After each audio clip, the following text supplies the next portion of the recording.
Andy, we've had 2 successful pre-season matches for the first team. What do you think we've learnt from pre-season?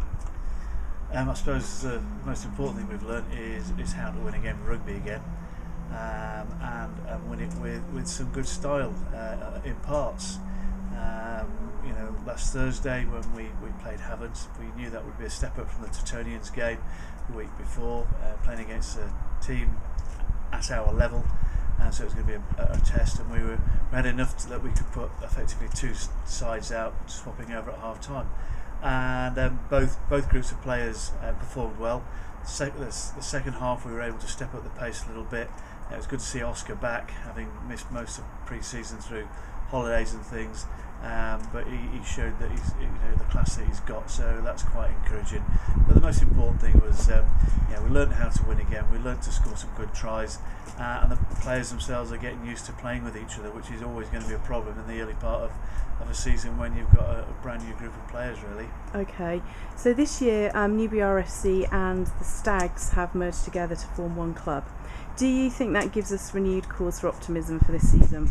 It does. To previous years? Yeah, it does, because there was always a question about whether the players in the Stags could make the move up to level 5 when they'd been playing at level 7. I thought that they could, and now we've been in pre-season training. A good number of those guys have shown that they're more than capable of playing up at level 5. They're eager to learn, which is great.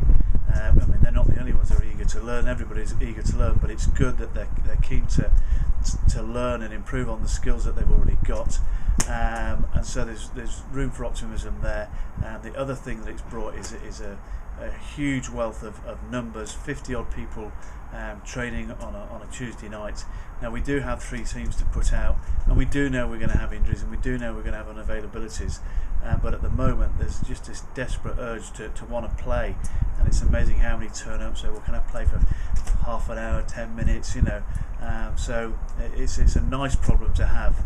I'm sure there's going to be some weekends when the problem's the other way around, when we haven't got enough, but let's hope that doesn't happen and we have this problem every week. Okay, let's hope so. So we're still looking for sponsors, aren't we? Both for players and generally for the club, and also for Blues TV.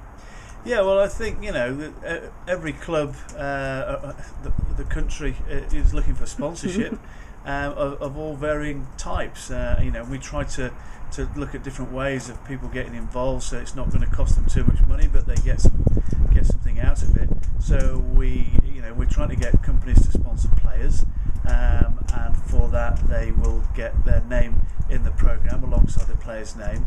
On our website, every player has a profile, and if they're sponsored, then the company that they're sponsored by will get a mention there, with the opportunity to put a little bit about the company and get a link to their website should they have it. And then if they do make the starting team on a Saturday, and that person scores a try, well, then the fact that they're sponsored by a particular company will be mentioned. So that's a sort of an opportunity. We've always got the programme entry and the boards around the ground.